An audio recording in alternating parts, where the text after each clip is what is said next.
Kitab Hagai terdiri dari 2 pasal dan 38 ayat. Satu kitab yang sangat ringkas, tapi sasarannya luar biasa. Kitab Hagai termasuk kitab Tanak pada kategori kitab Nabiim, yaitu kitab nabi-nabi. Mari saudara-saudara, apa inti pesan Elohim, Tuhan Sang Pencipta langit dan bumi di dalam kitab Hagai ini? Kitab Hagai ini menyatakan satu rahasia bagi kita, bahwa ada sebab akibat antara faktor rohani dan faktor jasmani atau fisik. Faktor fisik biasanya disebabkan karena faktor rohani. Demikian juga sebaliknya, faktor rohani bisa terpengaruh karena faktor fisik. Dan inilah yang akan dinyatakan di dalam kitab Hagai. Kitab Hagai pasal 1, di situ ditunjukkan satu keadaan umat kudus Tuhan. Mereka menderita, terutama menderita dalam hal fisik, pangan. Mengapa saudara? Karena di dalam kitab itu diceritakan bahwa mereka itu menabur banyak tapi menuai sedikit, mengusahakan banyak hasilnya sedikit. Satu hasil kerja yang keras tapi penghasilannya sedikit, tidak bisa dinikmati sepenuhnya. Itu yang terus terjadi pada umat kudusnya selama bertahun-tahun. Tapi mereka tidak tahu apa yang menyebabkan keadaan perekonomian mereka atau fisik mereka itu seperti itu. Kemudian Elohim, Tuhan Sang Pencipta melalui Nabi Hagai menegur umat kudusnya ini, bahwa itu semua disebabkan faktor yang di luar dugaan umat Tuhan ini, yaitu bahwa mereka itu sekarang ini atau selama hidup itu sehingga mengalami kekeringan, kekurangan, kemiskinan, itu karena faktor mereka itu fokus hatinya itu hanya kepada kepentingannya sendiri. Dikatakan bahwa mereka itu hanya mengurus rumahnya sendiri-sendiri, membangun rumahnya sendiri, memikirkan kepentingannya sendiri,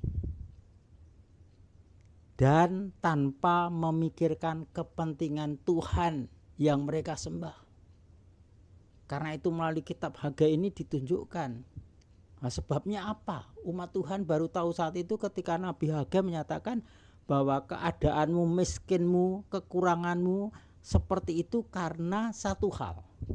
Kamu melupakan kepentingan Tuhan Sang Pencipta, yaitu kamu tidak memperhatikan pembangunan bait suci, tetapi membangun dirinya sendiri, membangun rumahnya sendiri, tapi tidak mau memikirkan, hatinya tidak sampai fokus pada kepentingan rumah Tuhan yang perlu dibangun. Nah, inilah saudara, karena melupakan kepentingan Tuhan, yaitu membangun rumah Tuhan, maka saat itulah keadaan mereka sungguh menyedihkan, serba kekurangan. Rumah Tuhan atau bait suci Tuhan di dalam kitab Hagai yang dimaksud adalah bait suci yang kedua, yaitu sering disebut bait suci Herodes. Oleh karena itu saudara-saudara, sekarang kita memahami pada saat itu bait suci tersebut dalam keadaan berantakan, reruntuhan, jadi perlu dibangun. Karena sudah ada izin dari Raja Darius yang berkuasa menguasai Yehuda saat itu untuk mengizinkan membangun bait suci kembali yang sudah runtuh, sudah rusak. Nah, disinilah saudara-saudara, umat Tuhan di Yehuda ditegur seperti itu. Penyebab mereka kekurangan, kemiskinannya terjadi dalam hidupnya selama bertahun-tahun karena faktor yang rohani itu. Bagaimana jalan pemecahannya? Tuhan menyatakan melalui Nabi Hagai ini supaya mereka pergi ke bukit, ke gunung, menebang pohon-pohon, menyiapkan kayu-kayu yang terbaik, dibawa ke turun, kemudian salah satunya adalah untuk membangun bait suci supaya berdiri kembali. Dan itulah saudara-saudara cara pemecahannya. Dan di situ Tuhan berjanji, kalau mereka betul-betul mau sanggup, maka Tuhan akan menyertai, memberkati. Dan mereka ternyata apa saudara? Sanggup, bersedia untuk pergi ke bukit, menebang pohon untuk membangun bait suci. Dan saat itulah Tuhan menyatakan, memberikan semangat, gairah untuk melayani pembangunan bait suci ini. Jadi saudara, gairah, semangat itu juga berkaitan dengan hal yang fisik. Karena kekurangan, kemiskinan, gak ada gairah, gak ada semangat lagi, apalagi memperhatikan hal-hal yang rohani. Tapi dengan ditunjukkannya oleh Tuhan penyebab utama mereka, cara mengatasinya dengan cara membangun yang bukan kepentingannya sendiri, yaitu kepentingan Tuhan, barulah mereka bergairah. Dan gairah ini ditunjang oleh, didorong oleh Tuhan yang menyatakan kuasanya, menambahkan semangat mereka, gairah mereka untuk membangun dan melayani kepentingan Tuhan dalam membangun rumah Tuhan ini. Mujizat terjadi saudara, karena Tuhan berjanji, sejak kamu meletakkan batu untuk pertama kali membangun, bahkan sebelumnya, yaitu pada saat engkau mulai siap membangun, maka Tuhan menyatakan akan menghentikan faktor-faktor penyebab kekeringan, faktor penyebab kemiskinan itu, yaitu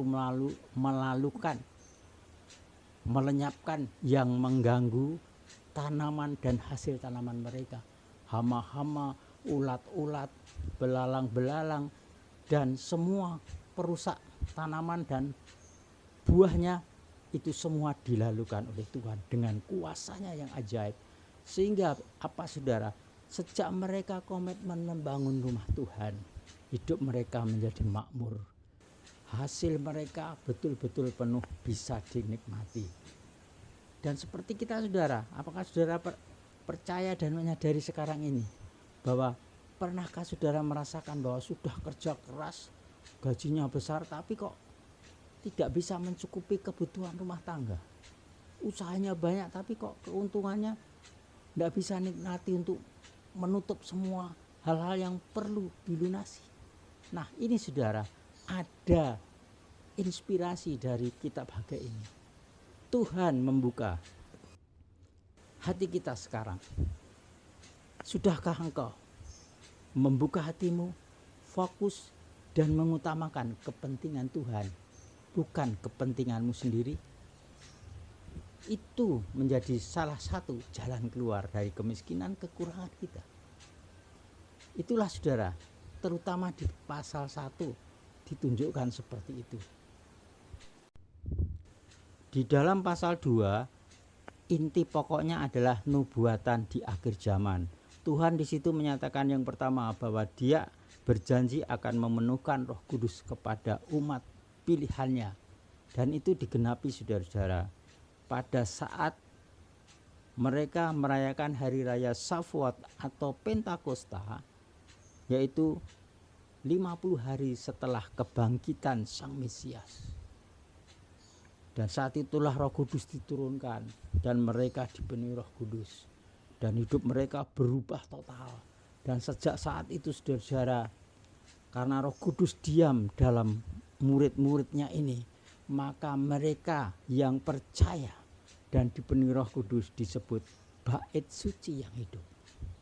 Ini adalah luar biasa dan itu sudah digenapi saudara. Bagaimana dengan bait suci Herodes, bait suci kedua yang dibangun dulu? Dikatakan di situ bahwa bait suci yang pertama itu akan digantikan bait suci yang kemudian yang kemuliaannya lebih besar.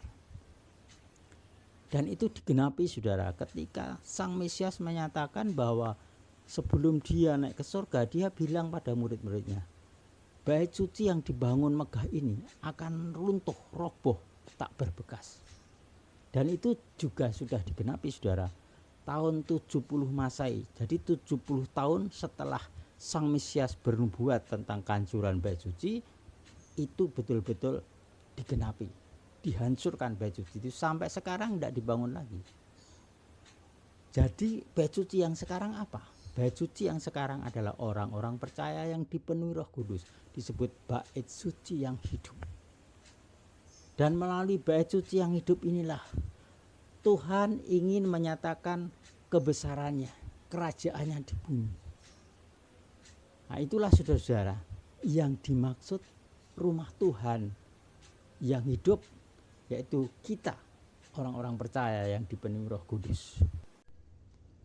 Bagaimana kita memperhatikan seperti jemaat pada zaman Hagai itu untuk mengutamakan kepentingan Tuhan supaya tidak kekurangan. Ada saudara caranya, seperti Sang Mesias sendiri di kitab Matius atau Matius pasal 6 ayat 33 dikatakan di situ bahwa orang yang mau mengutamakan kerajaan Elohim, kerajaan Tuhan dulu dan melakukan kebenarannya, maka semua akan ditambahkan. Apa yang ditambahkan di sini?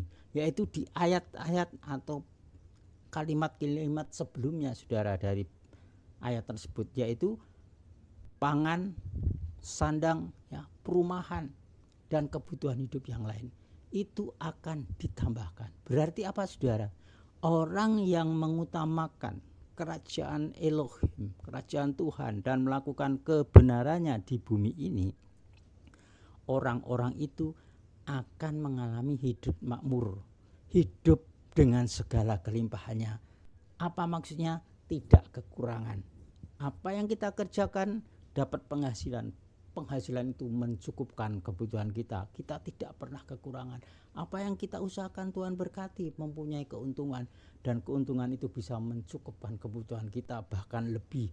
Yang menanam juga Tuhan memberkati, tanamannya subur, buahnya lebat dan matang. Dijual, akhirnya apa? Mendapat untung dan hidup mereka makmur. Itulah yang dimaksud. Jadi Tuhan pada masa sekarang ini juga masih memberikan solusi yang sama bagi umat Tuhan yang sekarang ini masih kekurangan, kemiskinan, serba ada utang terus, terjebit hutang. Tuhan memberikan jalan saat ini saudara. Di dalam Matius, kitab Matius 6 ayat 33 tadi. Carilah dulu kebenarannya, carilah dulu kerajaan Tuhan dan lakukan kebenarannya. Semuanya akan ditambahkan kepadamu. Artinya kebutuhan fisik kita, baik pangan, sandang, perumahan, tidak akan kekurangan. Tapi Tuhan berjanji bahkan berkelimpahan. Oleh sebab itu saudara-saudara, sudahkah sekarang ini kita memperhatikan kepentingan, mengutamakan kepentingan Tuhan atau tidak? Atau hanya mementingkan rumah kita sendiri, pekerjaan kita sendiri, usaha kita sendiri, fisik kita sendiri, keluarga kita sendiri, itulah yang kita fokus dan mau bangun. Dan saat inilah Tuhan membukakan mata hati kita, bahwa kalau kita mau keluar dari kekurangan, kemiskinan dan terjerat hutang adalah kita harus mengubah mindset kita, bahwa mengutamakan kepentingan Tuhan itu dapat mengubah keadaan fisik, keadaan jasmani yang kurang menjadi makmur. Kepentingan Tuhan itu apa sekarang ini? Kepentingan Tuhan adalah kita menyediakan diri untuk kerajaan Tuhan dinyatakan di bumi, kehendaknya terjadi di bumi, kebenarannya terlaksana di bumi. Itulah kepentingan Tuhan. Artinya apa? Kita ikut terlibat membangun rumah Tuhan. Nah, rumah Tuhan itu siapa? Orang percaya yang dipenuhi Roh Kudus. Jadi kita ikut peduli pada sesama kita, sesama seiman terutama. Kita peduli pada kepentingan Tuhan. Apa yang dimau Tuhan di bumi ini. Jadi kita ini tidak hanya mementingkan diri kita sendiri, tapi mementingkan kepentingan Tuhan, kerajaannya, ladangnya. Dan itulah yang dikehendaki. Sudahkah kita fokus berdoa untuk ladang Tuhan, rumah Tuhan?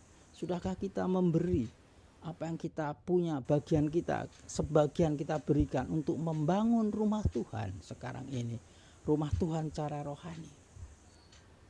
ladang Tuhan secara rohani. Sudahkah kita seperti itu? Sudahkah hati pikiran kita fokus untuk berdoa setiap hari, mendoakan mereka, para pengerja yang diurapi, diutus Tuhan untuk menyatakan nama Tuhan, kebenarannya, kerajaannya, menyatakan mujizatnya. Dan Tuhan, saudara-saudara, pada akhir zaman ini mau memakai rumahnya untuk menyatakan kebesaran kekuasaannya, yaitu melalui orang-orang yang dipenuhi Roh Kudus yang disebut rumah Tuhan itu, atau bait suci Tuhan yang hidup itu. Dan melalui itu Tuhan mau menyatakan kebesarannya melalui karunia-karunia manifestasi Roh Kudus. Ada karunia mujizat kesembuhan, karunia hikmat marifat, karunia berbahasa lidah, menafsirkan bahasa lidah, membedakan roh-roh. Itu semua apa, saudara? Untuk kebesaran nama Tuhan. Jadi melalui bait suci Tuhan, Tuhan mau menyatakan kebesarannya melalui karunia-karunia penyataan roh. Sehingga apa, saudara? Mujizat terjadi, kesembuhan ilahi, mujizat-mujizat yang lain, tanda-tanda ajaib, ya, hikmat marifat yang tidak bisa dipecahkan orang dunia, oleh rumah Tuhan yang hidup ini bisa dipecahkan.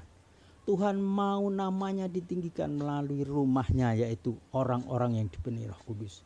Tuhan mau menyatakan kebesaran kemuliaannya melalui orang-orang yang dipenuhi Roh Kudus. Itulah kepentingan Tuhan di akhir zaman ini. Sudahkah kita menjadikan diri ini dan fokus mengubah mindset kita untuk kepentingan Tuhan? Kalau itu terjadi, maka hidup saudara sekarang juga, ketika saudara mengubah mindsetnya, maka Tuhan mengubahkan dari kekurangan menjadi kelimpahan, dari kegagalan menjadi keberhasilan, dari hutang menjadi lunas dan malah memiutangi, dari tidak punya menjadi punya. Tuhan dapat melakukan dengan caranya.